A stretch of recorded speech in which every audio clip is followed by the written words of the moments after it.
sera safu sera safu safu safu safu safu sera safu safu safu safu safu sera safu safu safu safu safu sera safu safu safu safu safu sera safu sera safu sera safu sera safu sera safu. Nagaaf nageenyi bakka jirtanitti sinaagaa kabajamtoota daawwattoota keenya akkam jirtu. Kun sagantaa safuu seeraati. Sagantaa keenya safuu seeraa OBN fi Promotions Nationalii qopheessanii isinii dhiyeessan kunoo qabannee dhiyaanneerra hanga xumura sagantaa keenyatti akka nu faana turtan kabaja olaanaa isin affeerra.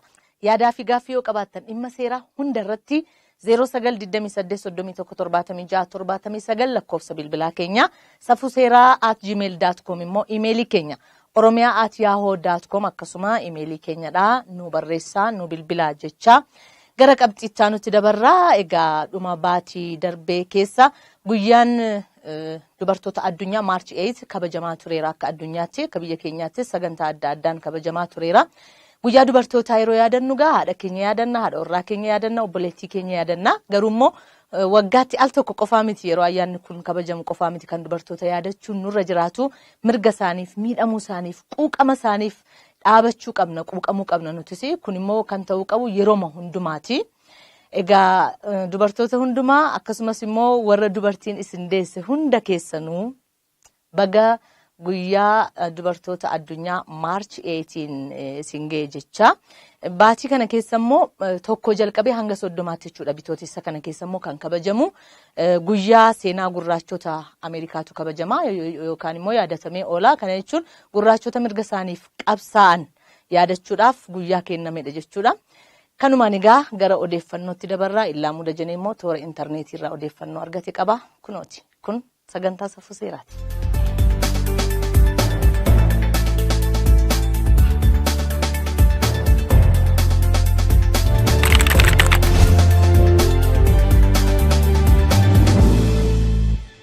Tole daawwattoota keenya yeroo odeeffannoo isin biraan geenyu harka qabnetti kan jirru qophii keenyaatiin. Odeeffannoon keenya har'aa immoo gara United States of America isin geestii qalbiidhaan. Egaan pirezidantiin United States of America Donald Trump himannaan irratti banamaati kan jiru jedha odeeffannoon arganne. Egaa kan himattu immoo dubartii Stormy Daniels jedhamtudha. Dubartiin kun egaa Donald Trump waliin hariiroo akka qabaachaa turtee fi sanarrattis immoo waliigalteen akka turedha kan isheen himaatiin jirtu. Egaa himannaan Donald Trump irratti baay'achaati kan inni dhufe dubartootni yeroo adda addaatti isaan himatu. Isaanis yeroo gara pirezidantummaattiin dhufeen hariiroon isaan dubartoota waliin qaban maal fakkaataa kan jedhullee gaaffii keessa kan galchee fi safuus kan cabse ta'uu isaati kan mul'atu. Egaan mana murtii bulchiinsa Kaalifoorniyaatti mannaashii kan bante Stormy Danielsanis hariiroon Donald Trump waliin qabdu sun waliigalteedhaan akka deeggarame kan isheen himattu. Kanaafis mana murtii bulchiinsa Kaalifoorniyaatti mannaan isheen bante kuni akka isheen injifachiisuu danda'u kan isheen maatiin jirtu. Haa ta'uti garuu abukaatoon Donald Trump immoo dubbii kana ukkaamsuuf jecha yaalaati kan inni jiru. Kana keessallee gama doorsaanis gama daddaatiinis yaala akka jirudha kan isheen himte jechaadha. Waliigalteen amma dhiyaate kun irratti jechaadha. Waliigaltee sana Donald Trump mallatteessuu baatanis abukaatoon ishee akka qindeesse, abukaatoon Donald Trump akka qindeesse kan isheen himaatiin jirtu. Maalumaafuu dubbii kana ukkaamsuuf kana duras $1,130 akkaawuntii ishee irra galee fi akka tures himtee jirti. Garuu waliigaltee kanaatiin kaffaltii isheen sana ol gaafachaa akka jirtudha kan himamaatiin jiru. Stormy Daniels egaa hariiroo walqunnamtii saalaa Donald Trump waliin qabduutiin kan isheen himaatiin jirtuga. Waa'een Donald Trump Ameerikaa keessatti dubbii cimaa ta'eet kan inni jiru. Donald Trump dubartoonni adda addaa dabareedhaan kan isaan as ba'anii dhimma wal fakkaatuun himachaatii jirani.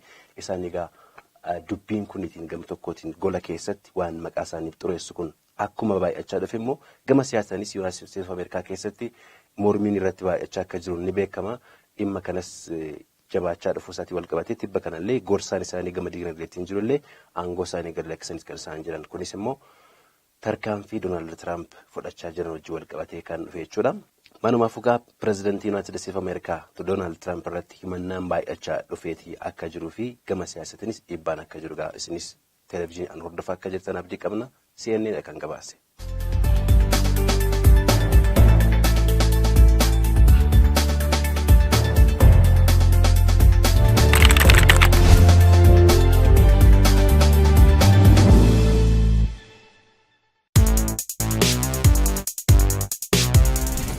Odeeffannoo daawwannee as deebineerraa ispoonsaroota keenya galateeffanna. Ispoonsaronni keenya mana murtii waliigalaa Oromiyaa ispoonsara kabajaa sagantaa keenyaati. Akkasumas biiroon dhimma dubartootaa fi daa'immanii ispoonsara kabajaa sagantaa safuu seeraati. Oomishaa fi tajaajila keessan beeksifachuu kanneen barbaadan anaa dhufuun isin simanna. Manni murtii waliigalaa Oromiyaa yeroo dhiyoodhaa as teknooloojii ammayyaan dabaalee tajaajila isinii kennuuf yaalii gochaati jira. Tajaajila kanas hojiirra oolcheera.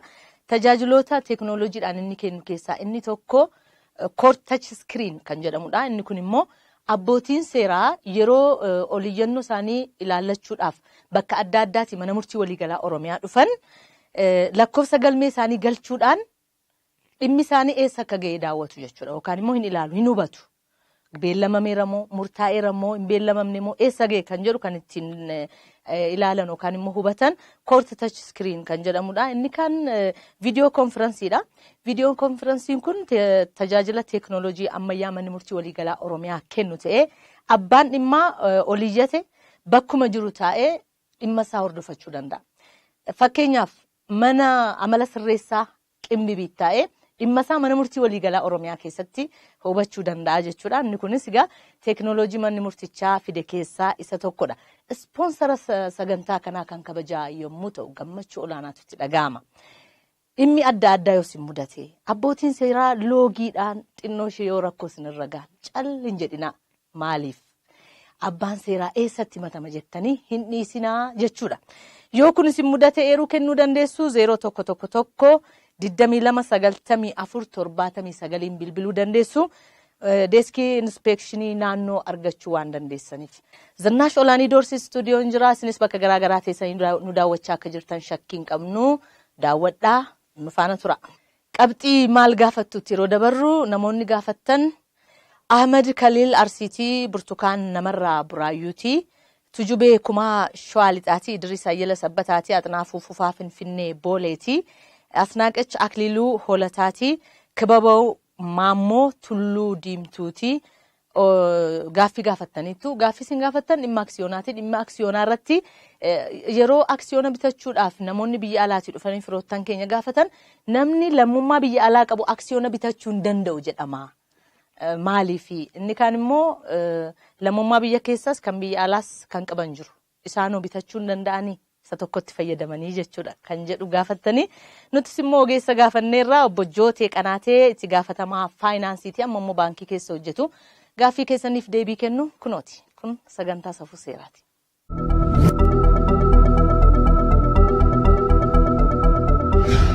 Jootee Qanaateen jedhama.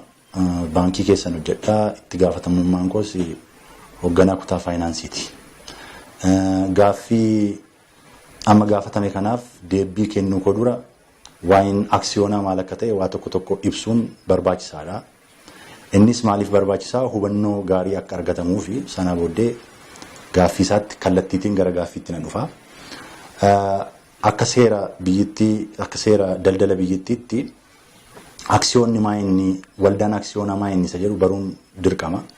Waldaa aksiyoonaa jechaan maayinni jedhama. Seera biyyittii keessatti waldaan aksiyoonaatti akka ibsamu waldaa aksiyoonaa jechaan kaapitaal isaa dursee kan beekamuuf yoo waldaan aksiyoonaa sun idaa qabaate illee idaan sun kan kaffalamu qabeenya waldaa sanarraa kan ta'eef.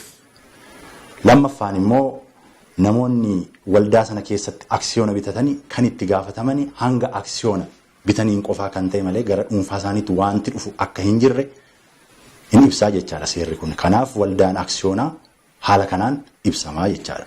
Yeroo baay'ee yoo argitaniitu ta'e waldaa aksiyoonota dura maqaan aksiyoona sana maqaan waldichaa barreeffame itti aanee waldaa aksiyoona jedhee ta'a.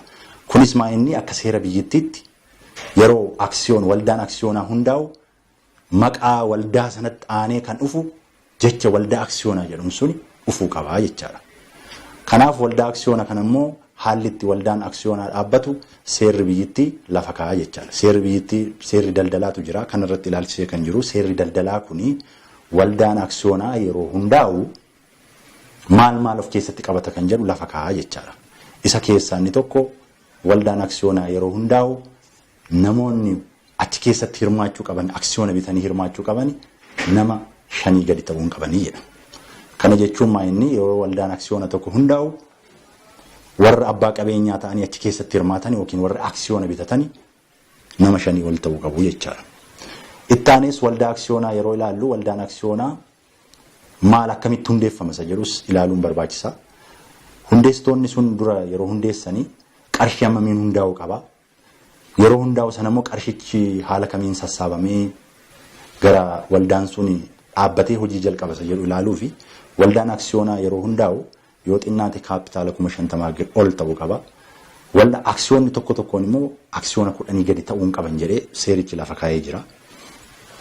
Haaluma kanaan yeroo waldaa aksiyoona gurgurtaan yeroo jalqabamu duruma akkuma ibsutti yaalletti waldaa aksiyoona jechaan kaapitaalli isaa dursee kan murtaa'e waan jedhuuf kaapitaalli murtaa'e sun hundumtuu mallattaa'uu qaba.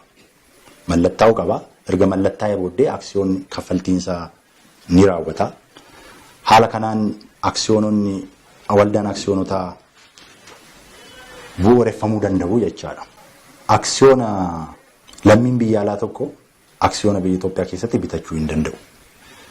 Innis maa'inni namoonni lammii biyya alaa qabaatanii keessumaa waldaa aksiyoona keessatti aksiyoona bituu hin danda'ani. Kunis maa'inni akka seera biyyattiitti namni aksiyoona waldaa aksiyoonaa ispeeshaalii faayinaanshiyal instituushinii keessatti bitachuu qabu lammummaansaa lammii biyya Itoophiyaa ta'uu qabaa jedhee seerri lafa kaa'ee jira jechaadha. Kanaafuu lammiin biyya alaa yookiin dhalootaan Itoophiyaa keessatti dhalatanii amma garuu lammummaa isaanii jijjiirratanii lammii biyya biraa warri qabaatanillee aksiyoona kana bitachuu hin danda'anii. Maaliif seerri biyyattiin waldaa aksiyoona keessatti kan itti fufuu danda'ani lammii biyya Itoophiyaa warra ta'an qofadha jedhee waan lafa kaa'uuf jechaadha. Inni lammaffaan immoo lammii Itoophiyaas lammii Itoophiyaas lammii biyya biraas kan qabaatan yookiin dual citizenship ni jedhamu yoo qabaatan warri kun aksiyoona bitachuu danda'u jedhee gaaffii ka'ee fi warri kunis aksiyoona bitachuu hin danda'anii. Maaliif akka seera biyyattiitti seera biyyattii lammummaa ilaalchisee bara 2003tti labsiin beera seera lammummaa biyya Itoophiyaa kunis labsii lakkoofsa 378 muraa 2003tti akka ibsutti lammummaan Itoophiyaa keessatti jiru nam tokko lammummaa biyya biraa wal faana qabatee argamuu hin qabu. Yoo lammummaa biyya Itoophiyaa illee barbaade lammummaa biyya biraa sana dura haquu qaba. Haqamuun isaas immoo suni ragaatiin mirkanaa'uu qaba jedhee lafa kaa'a. Waan kana lafa kaa'uu fi namoonni lammummaa biyya lamaa qabaatanis abbaa aksiyoonaa ta'anii itti fufuu hin danda'anis aksiyoonas bitachuu hin danda'anii jechuudha. Kana gaa akkuma ibsuu yaaletti gaaffii keessaniif deebii gahaa kennineerra jennee ni yaanna. Guddaa galatooma.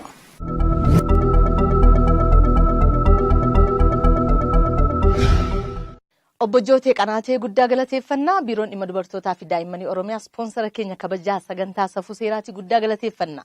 Biiroon dhimma dubartootaa fi daa'immanii Oromiyaa qooda dubartoonni gaggeessummaa fi hooggansa keessatti qaban mirkaneessuun hojii isaa olaanaadha. Haala mijeessuun dinagdeen akka isaan of danda'an taasisuunis akkasuma hojii biiroo dhimma dubartootaa fi daa'immanii Oromiyaati. Hojiiwwan misoomaa keessatti hirmaannaa dubartoonni qaban akka dabalu taasisuunis akkasuma hojii biiroo kanaati. Dhiibbaa koorniyaa fi barmaatilee miidhaa geessan hambisuun akkasuma hojii biiroo dhimma dubartootaa fi daa'immanii Oromiyaati. Gurmaa'anii mirgoottan isaaniif akka falmatan taasisuufis hin hojjeta biiroon dhimma dubartootaa fi daa'immanii Oromiyaa.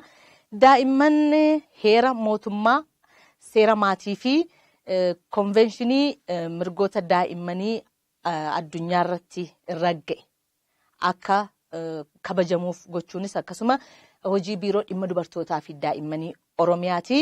Miidhaa dubartootaa fi daa'imman irra gahu yoo argitan cal jettanii maaltu na dhibettanii biran darbinaa eeruu kennaa bilbilaa jedha biiroon dhimma dubartootaa fi daa'immanii Oromiyaa. Eeruu kan kennitan kan bilbiltan immoo lakkoofsa bilbilaa 8722 bilisaan bilbiluu dandeessu jedha. Ispoonsara kabajaa sagantaa kanaa yommuu ta'u gammachuu olaanaatu itti dhaga'ama. Kanuma wajjin wal qabsiisuudhaan tibba darbee dubartoota qorattoota yakkaa qobaatti biiroon dhimma dubartootaa fi daa'immanii Oromiyaa fi koomishiniin poolisii Oromiyaa leenjisantu jira. Sagantaa sana hordofneerraa nu faana tura. Meesinis daawwadhaa. Kun sagantaa safuu seeraati. Seerri safuu qaba, safuunis seera qaba.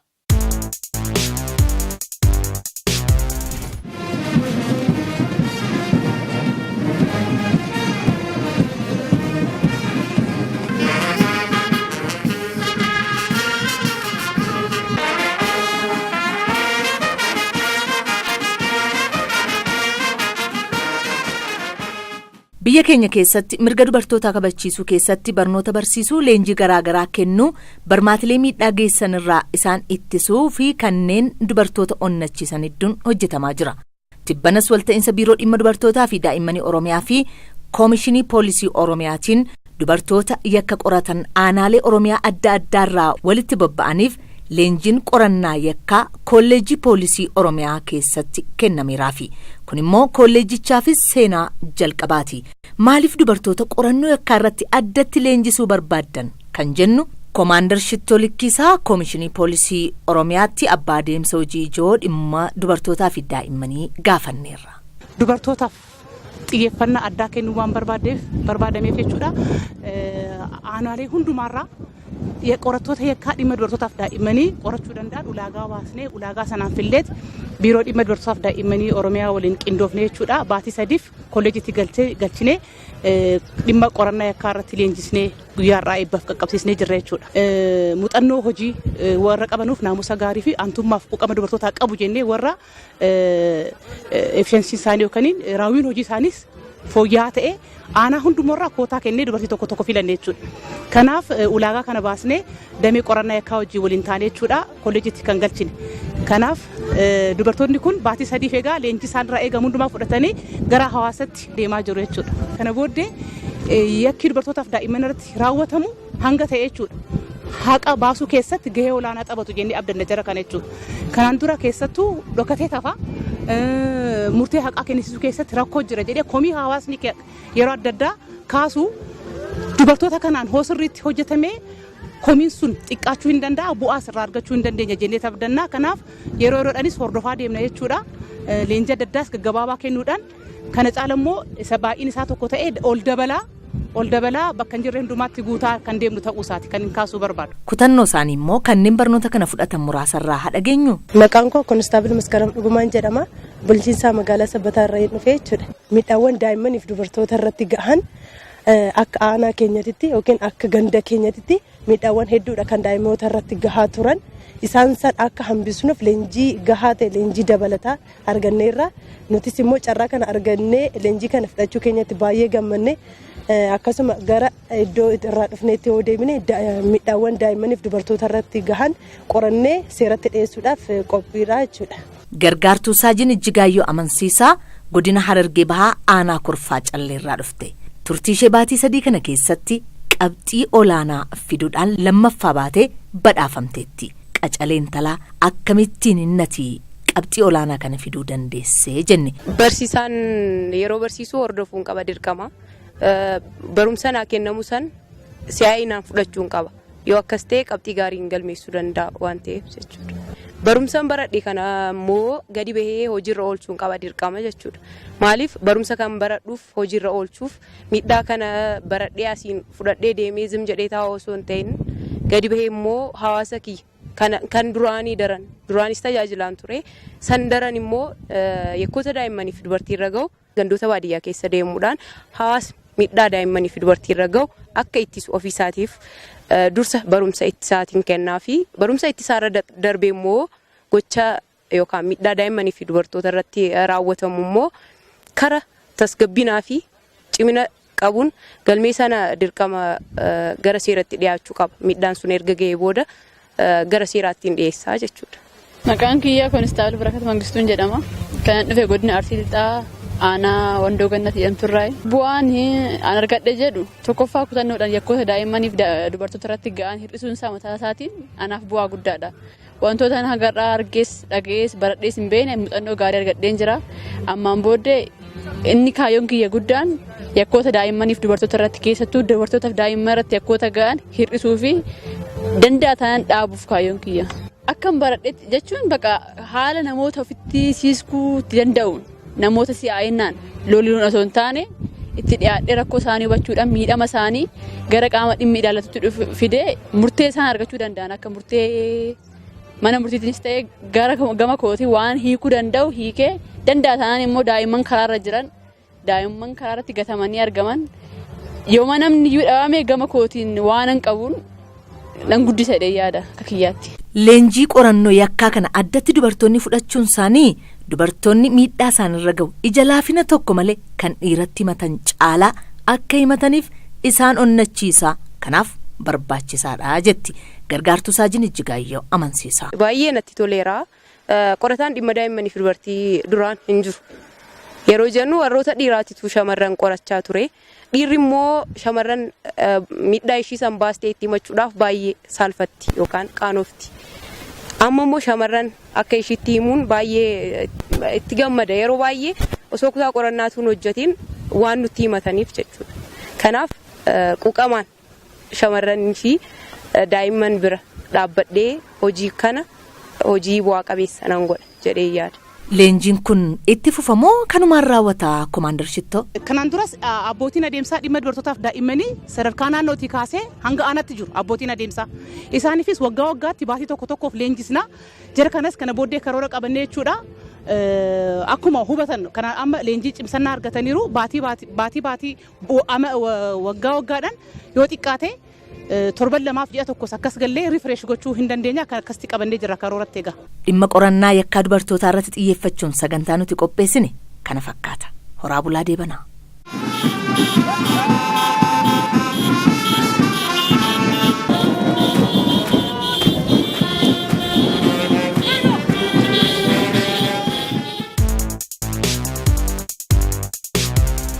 Dubartoota barsiisuun biyya barsiisuudha maatii barsiisuudha. Egaa lakkoofsa bilbilaa akkasumas immoo iimeelii kenniniin dabalataan toora keenya yookaan immoo bakka nuti jirru facebook.com/safuseeraa jettanii peejii keenya laayik gootanii nu argachuu dandeessu sagantaa keenya kan televezyiinii irraa similiqe jechuudha. Akkasumas immoo youtube.com/safuseeraa jettanis nu argachuu akka dandeessan isin beeksifnaa. Kun sagantaa safuseeraati. Ittaansuudhaan immoo diraamaa isin dhiyeessina. Diraamaan kun maalirratti xiyyeeffata? Anuun beeku.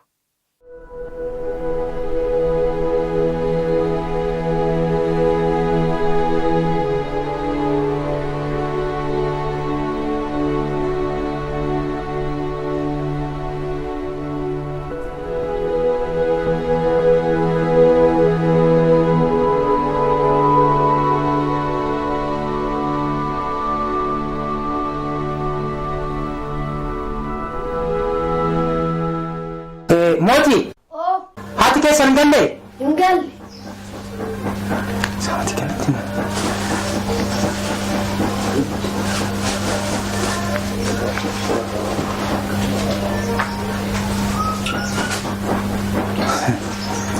Bilbila cufatte. Wala garraka.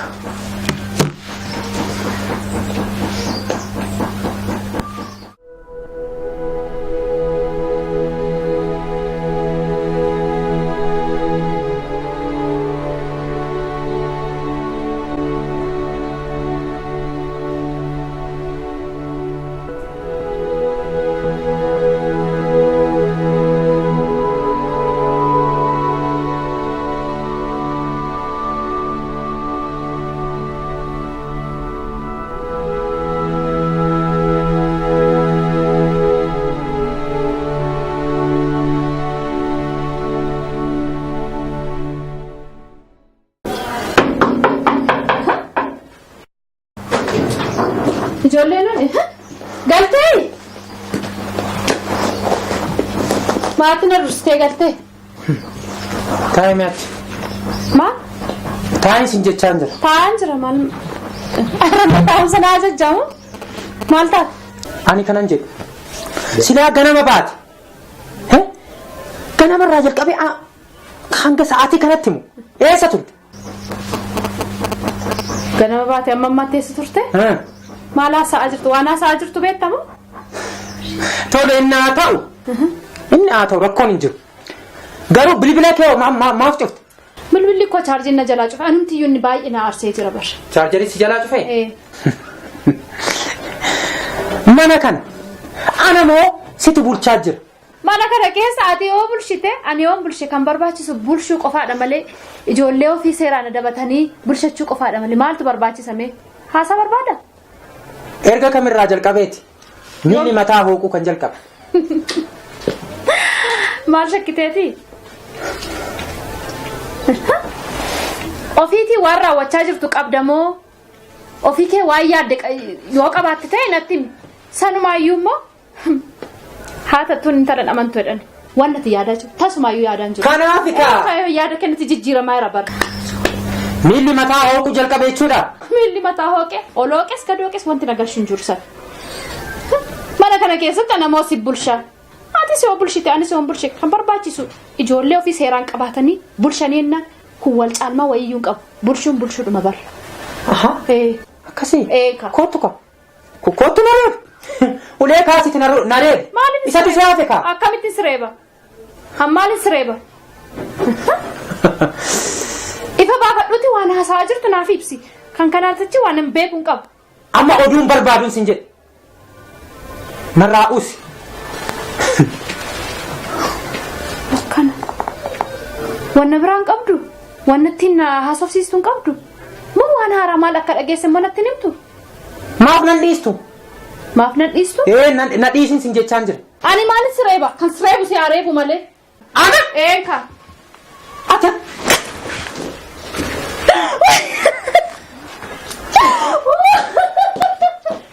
Maal kana qaba miti.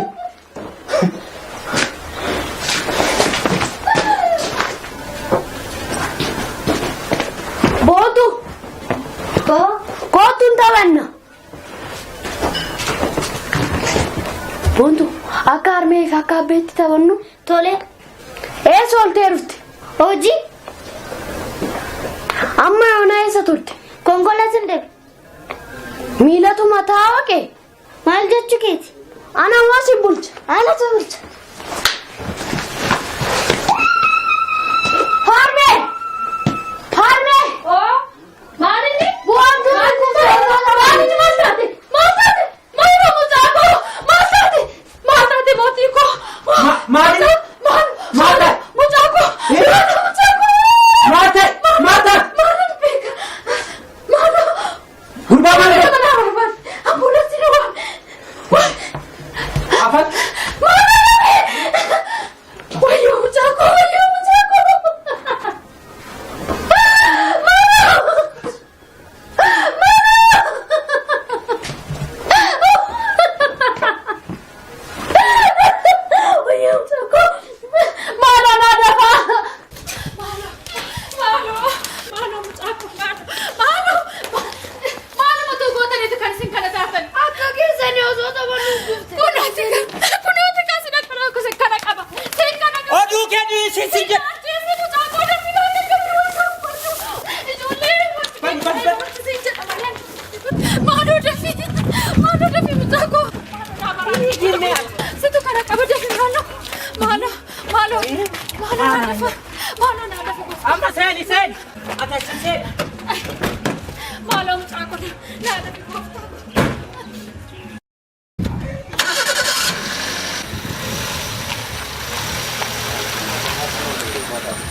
Kunooti gaa quncee jiidhaatti maruu yookaan immoo teepha jiidhaatti yoo maran malee yoo goggoge nama rakkisa.